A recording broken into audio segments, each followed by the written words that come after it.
Hello, good afternoon, India. We are here at the Spitfire Cricket Ground, and we are just 3.5 hours away when I'm recording this. 3.5 hours exactly away from day two, where we are looking forward for some brilliant things as far as batting is concerned. And after that, obviously, we're going to talk about bowling also, because in bowling wise, also, we have to see some youngsters, and obviously, our own very own Lord Thakur, or be it about Nitish Kumar Reddy. There were a lot of talks about around him, that how much he can bowl in England. He hasn't bowled in Australia. I've not seen him bowling in the IPL also. So yes, we're going to talk about that, but we're going to start this day by talking about yesterday. We have Karun Nair to talk about. Before Karun Nair, we have a very brief period of time where Yashasvi Jaiswal dominated, especially that over of Ajit Singh Dale. And apart from that, everyone, you know his sixer on that bouncer, and it landed somewhere here, this my right side at this point of time. And we're going to talk about his brief innings, which looked quite solid. But just before his dismissal, it was looking like that they were trying to trapping him, and they eventually did. They found his outside edge, and just before that over, he beaten in two different kind of deliveries. One, which invited him on the front foot and asking him to drive, and the second one is on the back foot. So yes, we're going to talk about that. We're going to talk about Karun Nair. He's looked superb solid, apart from that one mistake he did around that 89 runs mark. And I remember that beautifully, because I remember just after that what happened is Sarfaraz went to him, and Sarfaraz said to him that don't get out at this point of time. This is you have to convert this into a very big innings. And that conversation, before that conversation, there was nothing you can pinpoint about that Karun Nair's innings. And after that also, he scored those 88 runs. Before that, 89 runs rather. And after that also, he scored more than 100 runs, but not even a single mistake. There were not a single moment where you can pinpoint that Karun Nair is looking little dull, or there was a laziness, or a break of concentration. What eventually happened with Sarfaraz Khan, what I can get, because after that tea break, he was looking solid. He wanted to score those 8 more runs. And but that, just I think, that lapse of concentration, a good catch by the captain, down his left side, and a good low catch also. He kept brilliantly today, Ryu. And if you see, his catching before that also, you'll get to know that he's been brilliant before, behind the wickets. So we obviously going to talk about these phases also. And after that, the way Dhruv Jurel started his batting, because 10-15 minutes initially he took time, but after that it was quite a counter-attacking innings. The spinners getting lazy, the fast bowlers, they don't have that kind of energy. The wicket got a little flattened out, the skies got clear, sun was out, and it was uh, it was quite a different scenario, as far as if you compare it with first 2.5 hours, and then to compare it with the evening wicket. So it was much easier. The bowling also looked a little inexperienced, which eventually they are. The averages are on high 30s and early 40s, if you see this bowling attack. And I'm really looking forward to that they will include Chris Wokes into the side, but that didn't happen. So yes, it's an inexperienced attack, but the kind of flawlessness we saw here from the Indian batters. Yes, started with Abhimanyu Ishwaran. They took Abhimanyu Ishwaran early. After that, Jaiswal looked really good with that solid hand, apart from just beaten up here and there. And yes, the ball was moving initially, but after that, what we saw, he looked in control. But what I told you earlier, that one over, which beaten him a couple of times, and after that, it was looking like that. Is there a delivery which can take his wicket if he's trying to do the similar things, that poking around off stump? And that eventually happened. But after that, it was Karun Nair, it was Sarfaraz Khan. Till the time Sarfaraz Khan was not there, Karun Nair was not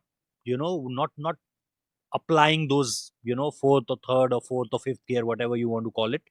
But as soon as Sarfaraz came there, because Sarfaraz started with a positive note, he didn't just spend time there, but he eventually started hitting those balls for runs. And that's when, if you see first 25 to 30 runs of Karun Nair, it was little slow. But after that, when Sarfaraz arrived, it was really like they are matching literally each other. 50 of 85 balls for Karun Nair, 84 balls for Sarfaraz Khan. And after that, when Sarfaraz completed his 50, he took no time, beat going after Rehan Ahmed, beat Zaman, Moosli. They were just attacking, all of them. And that's where when I was saying that the conditions got really really good for batting, at the later part, after when they completed their 50 or 60, somewhere down there. So that brief period, and Sarfaraz looking really good. Yes, a ball hit him at the backside of his helmet. A throw hit him at the backside of his helmet.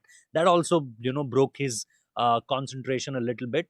But physios handled him. It wasn't a problem. After that, he looked really good. Some brilliant boundaries, beat the cut shots, beat the shots in the leg sides, beat just walking down to the track, especially against spinners.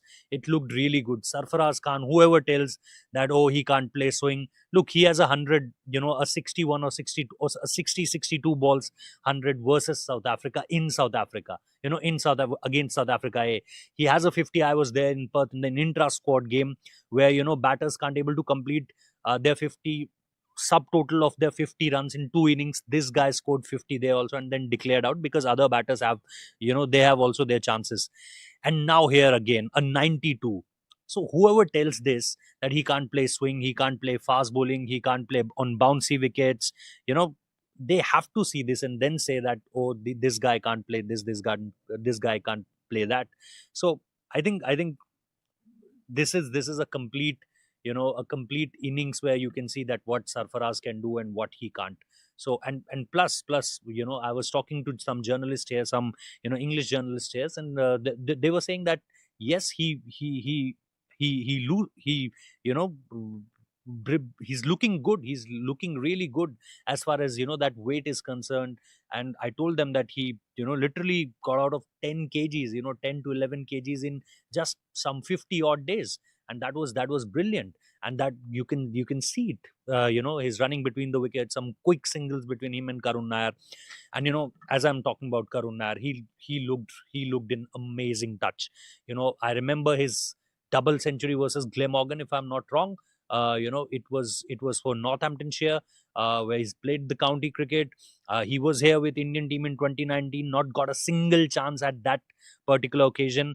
But here he's showing what actually he can do. As I mentioned, that apart from that mistake on 89, there was no fault shot from him. There was no shot we can say, oh, there was an opportunity. No LBW shouts, nothing. As far as if you leave out some few of the deliveries, which you can eventually you see in these kind of conditions, that yes, some deliveries will beat him up. But apart from that, there's nothing which you can call that he was looking in trouble. No, you know some wonderful flicks, some wonderful cuts. They were inviting him to drive. He drive. And after that, some short ball stuff against him. He pulled a couple of shots for boundaries. And in between spinners also, he played a reverse sweep also. Playing literally late was the key for him. We all talk about Rahul Dravid. I'm not comparing here, but we all talk about Rahul Dravid. We talk about Kane Williamson, hitting that late. And it was again his masterclass as far as you know batting here without any any flaws you can take out. That's where you see Karun Nair doing really well. And that's why when he walked out, there was a standing ovation for him.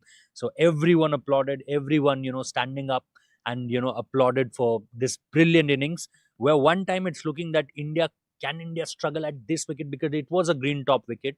The ball is moving initially, and they were really bowling in good areas. Yes, inexperience in their side, but they've started really well, picking up those two early wickets of Yashasvi Jaiswal and Abhimanyu Ishwaran.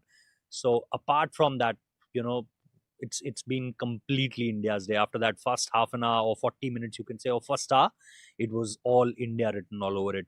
So now we are waiting for a double century from Karun Nair. What better way? He again, that emotional tweet, that cricket, please give me one more chance. And cricket gave him chance. Indian team, India call up, and look what he is on. What he's on to. Uh, 3.5 hours from now, or 3 hours and 20 minutes from now, it could be a wonderful double century for Karun Nair. 100, a counter attacking innings from Dhruv Jurel. 100, he's being promoted a vice captain, and because he was looking in complete control as far as that innings is concerned. So I think after that first 12, 15, 20 overs, it was India written all over the day. Dhruv Jurel completely, he's playing like he hasn't completely left IPL, because there was some shots which you can see that he was playing in the IPL time also, and here you can see those kind of shots, those running down the grounds, those on the back foot, he was just smashing the deliveries.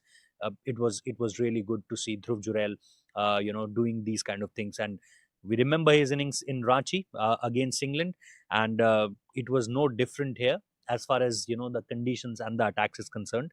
But yes, another brilliant innings from Dhruv Jurel.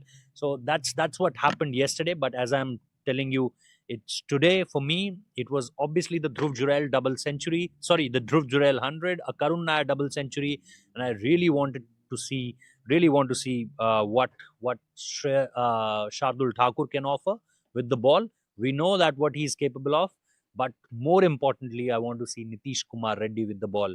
Yes, there were other bowlers also, but at this point of time, my focus is on main India players. So keep an eye. We'll give you all the updates. We'll putting everything, the behind the scenes stuff, in our Twitter platform. We are giving you all the related visuals in this particular channel. So keep an eye, and do support, do subscribe, do share, do comment, and do write your suggestions also. We'll always welcome them. Thank you so much. This is me, Rohit Juglan, signing out from Spitfire Cricket Ground. 3 hours from now, 3 hours, 10 minutes, 20 minutes from now, it will be a could be a historic day for India, specifically for Karun Nair and for Dhruv Jurel, and there could be many others.